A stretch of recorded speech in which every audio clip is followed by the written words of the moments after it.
అంటే ఇప్పుడు రాయలసీమకి సంబంధించి ఒక వైడర్ ఫ్యాక్ట్ ప్లే చేసింది మొన్న ఎన్నికలకు సంబంధించి. రాయలసీమలో ఎప్పుడు రాని మెజార్టీ అటు కాంగ్రెస్కైనా వైసీపీకైనా రాయలసీమ అంటే ఒక పట్టు ఉంటుంది, సామాజిక పరంగా చూసుకున్నా ఏ పరంగా చూసుకున్నా. కానీ మొన్న ఎన్నికలకు సంబంధించి టీడీపీకి కూటమికి వచ్చినటువంటి మెజార్టీ హ్యూజ్ మెజార్టీ. దాని ఇంపాక్ట్ ఇంకా కూడా టీడీపీ క్యాష్ చేసుకుంటుంది. దానికోసమే టీడీపీకి సంబంధించిన మహానాడు అక్కడ పెట్టడం కావచ్చు, ఇప్పుడు జగన్మోహన్ రెడ్డిని టార్గెట్గా ఏదైనా చేయడం కావచ్చు. ఇవన్నీ చూస్తున్నప్పుడు రాయలసీమలో పరిణామాలు ఏమైనా చేంజ్ అయ్యే అవకాశం ఉంటుందా? అంటే రాయలసీమలో కూడా మనం పట్టు సాధించాలనే ఆలోచన తెలుగుదేశానికి ఉంది. ఇప్పుడు ఇలాంటి పట్టు ఎప్పుడు రాలా వాళ్ళకి. కాబట్టి ఎంత ప్రాధాన్యత ఇచ్చినా రాయలసీమలో మనకు పట్టు రాదులే అనుకున్నారు, మొన్న వచ్చింది. కాబట్టి మనం ఇక్కడ కూడా ప్రయత్నం చేయొచ్చు అనేది కానీ వాళ్ళు ఆదర్శంగా తీసుకుంటే రాయలసీమ అభివృద్ధికి కొంత చేస్తారు, అదేవిధంగా వాళ్ళకి ఉపయోగం. కానీ మహానాడు తీరు చూసినప్పుడు కడప మా అడ్డ ఇట్లాంటి మాటలు తప్ప రాయలసీమకు ఒక ప్రత్యేకమైన ఒక అనౌన్స్మెంట్ చేసి ఉండాలి.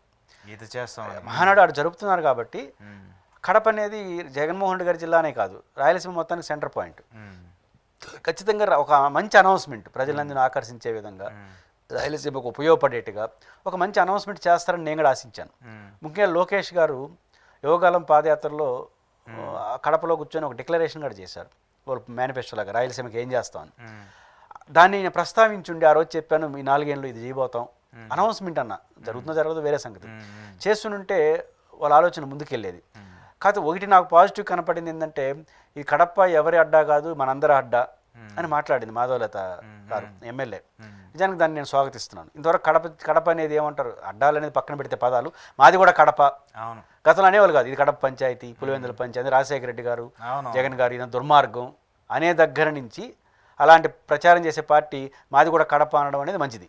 అక్కడ టీడీపీ కూడా గెలవడం మంచిది. దీన్ని ఒక అడుగు ముందుకేసుకొని ఈ మహానాడులో ఒక మంచి ప్యాకేజీ, ఒక అనౌన్స్మెంట్ కానీ జరుగుంటే అది రాయలసీమకు ఉపయోగపడి ఉండేది, తెలుగుదేశానికి ఇంకా బాగా ఉపయోగపడేది. కానీ వాళ్ళ వ్యవహార శైలి చూస్తున్నప్పుడు అది కనపట్టలేదు. రాయలసీమ సమగ్రాభివృద్ధికి కానీ లేదా ప్రజలు ఆకర్షించే విధంగా కానీ కొన్ని నిర్ణయాలు మహానాడు నుంచి జరుగుండాలి. మహానాడు రాష్ట్రానికి సంబంధించింది కావచ్చు, మీరు ఫస్ట్ టైం మా జీవితంలో ఫస్ట్ టైం కడపలో పెడుతున్నప్పుడు దాన్ని ఆకర్షించే విధంగా ఎక్కడన్నా ఒక ప్రాంతంలో అనౌన్స్మెంట్ చేస్తారు, ఆ ప్రాంతానికి ఉపయోగపడే ప్రాజెక్టులు చేయొచ్చు. మీరు అనుకున్నదే, నేను అనేది మీరు ఏమనుకుంటున్నారో వాటిని చేయొచ్చు. అది సరిగ్గా చేయట్లే. ఇన్ని రోజులు ఏం చెప్తున్నారు, బనకచర్ల ప్రాజెక్ట్ అన్నారు, అదన్నా డీటెయిల్గా చెప్పి ఉండొచ్చు. సంబంధం లేని చోట కూర్చొని బనకచర్ల ప్రాజెక్టు కడపలో పెట్టినప్పుడు బ్రహ్మాండం చెప్పి ఉండొచ్చు కదా.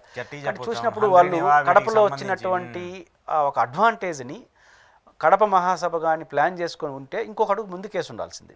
కానీ ఆ రోజు చిన్న అనుకూల వాతావరణం తెలుగుదేశానికి మళ్ళీ రాదు.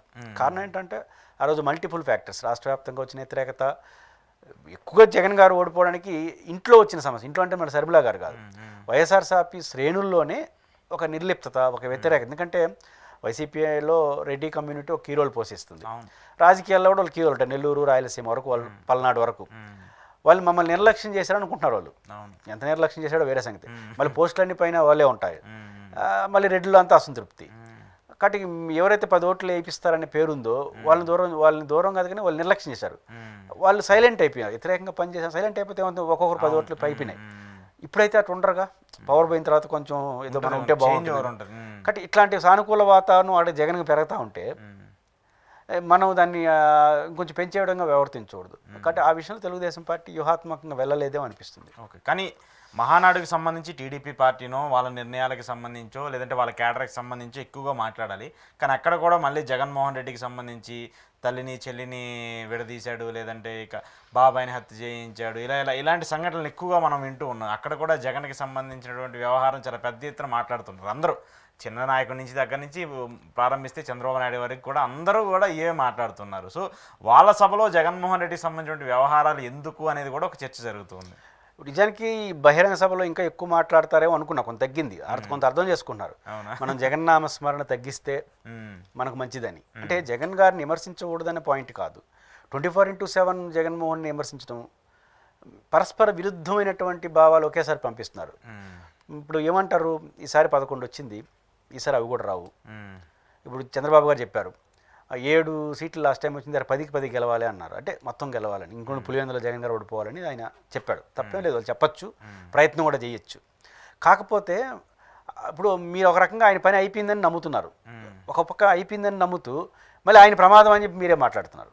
ఓకే, ఇక్కడ డబుల్ స్టాండ్ ఉంది కదా, అంటే అయిపోయింది అన్నోడు ఇంక ప్రమాదం ఎట్ట అవుతాడు.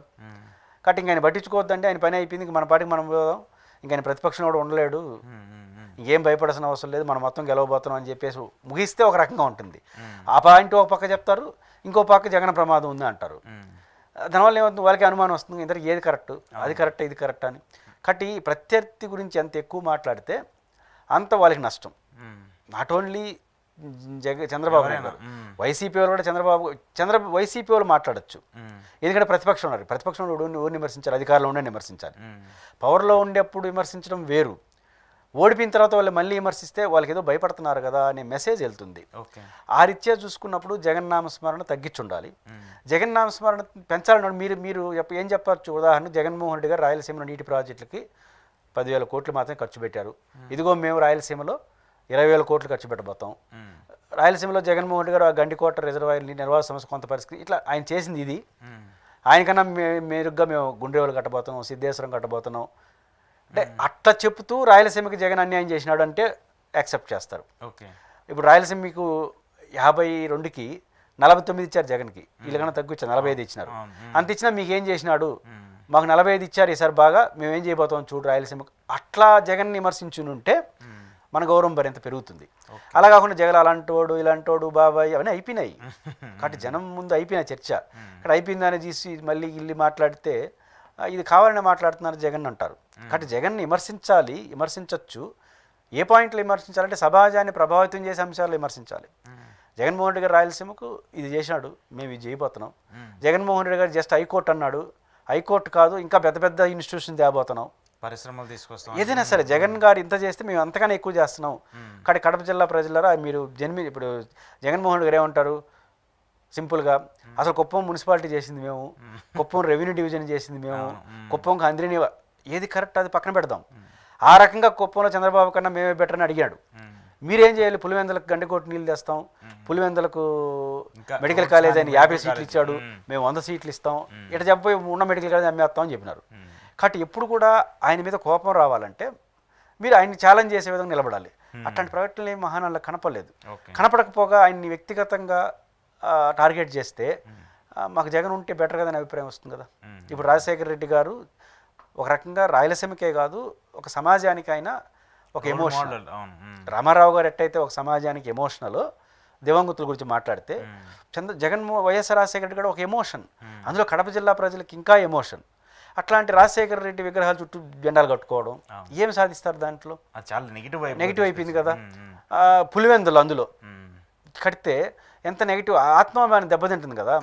ఒక నాయకుడి జెండా కదా, మీరు బాధపడలేదు అప్పుడు. దానికి శ్రీనివాసరెడ్డి గారు జిల్లా అధ్యక్షుడు అనుకుంటా, ఆయన చెప్పిన సమాధానం చాలా విచిత్రంగా అనిపించింది.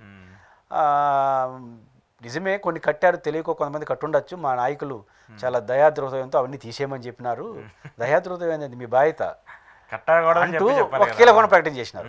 అదేంటంటే అది తర్వాత మాట్లాడదాం, అసలు ఆ రాజశేఖర విగ్రహాలకి పర్మిషన్ ఉందా అని లాజిక్ ఎవరు చెప్పాలి, దీనికి సమాధానం మీరే చెప్పాలి. పవర్లో ఉండేవాళ్ళు పర్మిషన్ లేకపోతే ఏం చేయగలరు, తీసేస్తారా?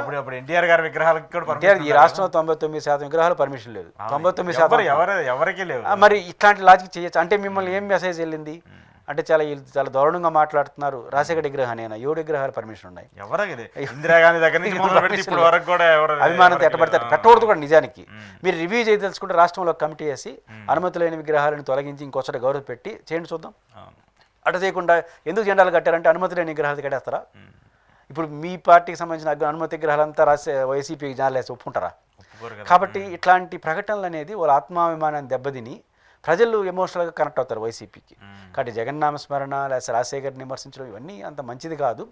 విమర్శించండి, పాలసీల ప్రకారం విమర్శిస్తే వాళ్ళకి మంచి ఉండేది. అట్లాంటి దాన్ని కొంత ఇన్బ్యాలెన్స్